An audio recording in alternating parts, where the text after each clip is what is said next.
Narito na naman tayo para sa isang napaka-sweet at nakakakilig na love story nila Kalingap Edu at Ate Viancy. Sulat mo ay aking makilala at kung ano ako'y Para sa pagpapatuloy ng ating love story ay dinayo ni Kalingap Edu si Ate Viancy kahit na sobrang layo ng bahay nito sa kanya para lamang i-take out sa isang date.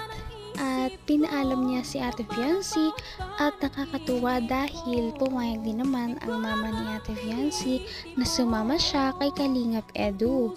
Bakit nga ba siya niyaya ni Kalingap Edu na makipag-date noong araw na yon? Simple lamang dahil gusto daw ni Kalingap Edu na makapag-unwind muna si Viancy dahil nga na-stress siya sa dumaang mga bagyo at mga schoolworks nito sa kanilang paaralan. Kaya magde-date muna sila para makalimutan ng mga ito.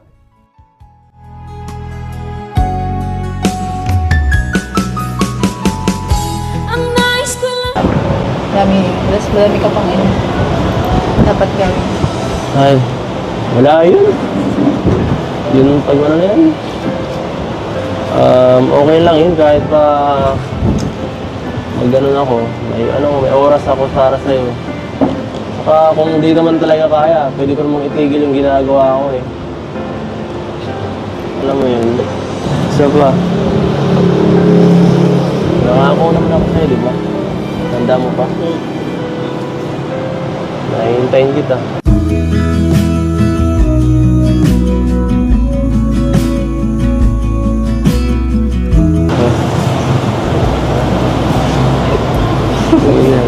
Tawa ka ng tao dyan. Kanina ka pa pinagtawanan mo ako. Seryoso ako ah. Seryoso din naman ako Seryoso ba yan?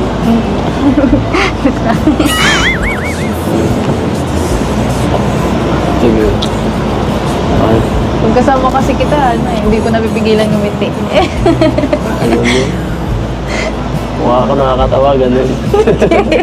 Pambira. So mga sinasabi mo kasi hindi ko alam kung bola o totoo. Grabe naman ito. Wala na akong oras pang bubula. Alam mo. Tumingin ka nga dito. Alam mo. Matanda na ako eh.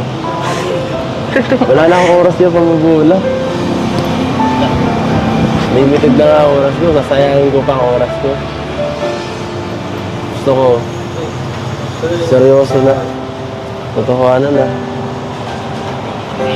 O bakit ikaw?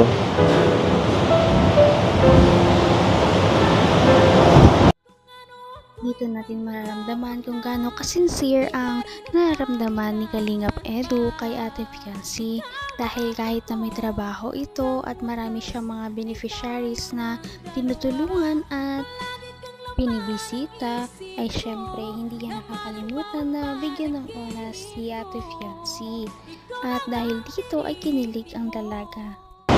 Eh di... Hihintayin kita. Okay.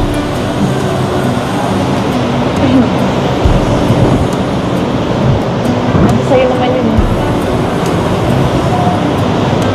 Sige. Sabi mo eh. Pero...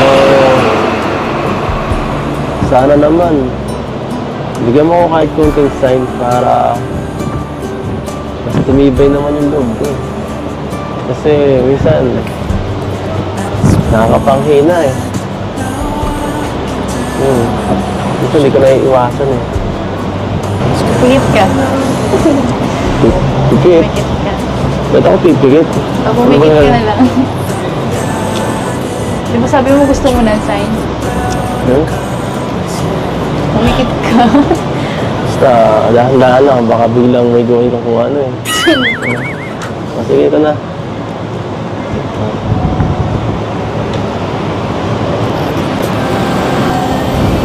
Anong gagawin mo? Cause baby you stayed on the ground while I was Lukoy ka Inom mo na kasi yung velvet, wala ko pagkain eh. Oo, pagkain mo. Hira ka naman. Pasensya na kasi oh. May sasabihin sa akin si Biancy yata eh.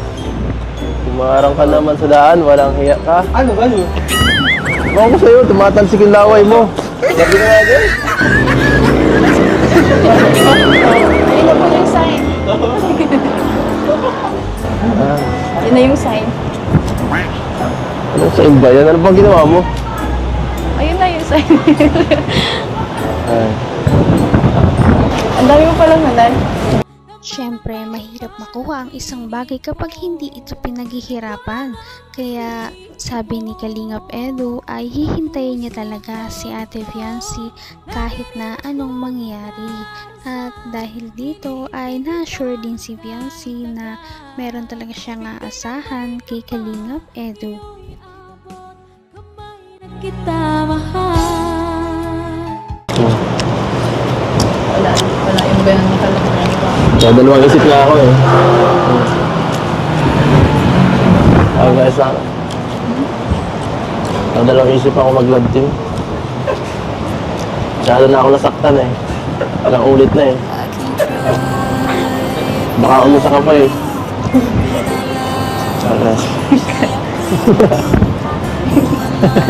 Yun lang. Alam ko naman eh.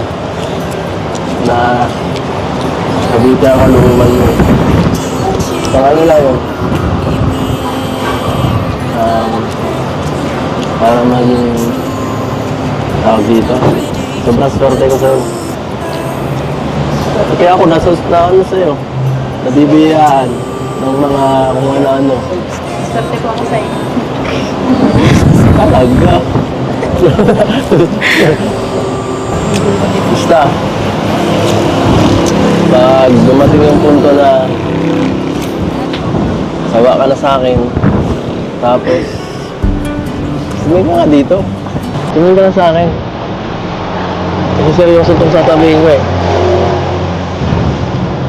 Wala nga, kapag dumating yung araw na sawa ka na sa akin, yan, tapos hinahanap kang iba, ayaw ko na magpa-love team. Okay lang, matatanggap ko yun. Okay. Basta hanggang nandiyan ka pa, gagawin ko yung ano ko. Lahat ng effort, lahat ng kaya ko. Seryoso mo naman. Siyempre, ayaw ko naman yung ano. Nakakabigla ang mga sasabihin ni Kalingap Edu dahil ngayon lamang siya parang naging sobrang seryoso sa isang bagay kapag nag-uusap. At ano kaya ang kanyang mga iba pang sasabihin? Dito kasi ay malalaman ni Ate Fiancy kung ano talaga kanyang tunay na nararamdaman. At ito na nga ang revelasyon na sasabihin ni Kalingap Edu. Abot kamay na kita. Para maging tawag dito. Sobrang swerte ko sa'yo. Kaya ako na ano sa'yo. Nabibiyaan ng mga kung ano-ano. Swerte po ako sa'yo. Talaga. Basta. Pag dumating yung punto na sawa ka na sa akin, tapos tumingin ka nga dito. Tumingin ka na sa akin. Kasi seryoso itong sasabihin ko eh. Wala nga, kapag dumating yung araw na sawa ka na sa akin, yan, tapos hinahanap kang iba, ayaw ko na magpa-love team. Okay lang, matatanggap ko yun. Okay. Basta hanggang nandiyan ka pa, gagawin ko yung ano ko. Lahat ng effort, lahat ng kaya ko. Seryoso mo naman. Siyempre, ayaw ko naman yung ano, maging, ano, parang, mag-isip lang kung ano, tapos sayang oras, tapos, saka, mas okay yung, ano, yung sabihin niyo, di ba? Kahit makasakit, okay lang, at least, isahan lang, at least, tapos na agad, di ba? Kaya, pag nakahanap ka ng ibang kalabting dyan sa Kalingap mo, yung si Arjun, huwag naman sana. Sabi ka lang kung gusto mong kapalitan. Kung naaawa ka Dito natin makikita kung gaano talaga kaseryoso si Kalingap Edu, dahil kahit na meron na ngang ibang magustuhan man si Ate Viancy sa future, ay talagang okay lang sa kanya basta masaya si Ate Viancy. Ngunit hindi naman natin alam kung mangyayari talaga yon, dahil napakalakas ng kanilang chemistry at mukhang gusto din naman siya ni Ate Viancy. Napakasweet talaga nila at napakabait ng tambalang ito, kaya maraming sumusuporta.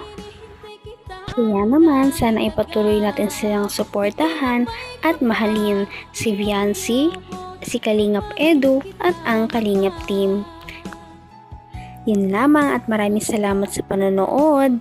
Abangan natin kung magkakatuluyan ba talaga si Kalingap Edu at Viancy. Hanggang sa muli. Bye! Ngayon'y abot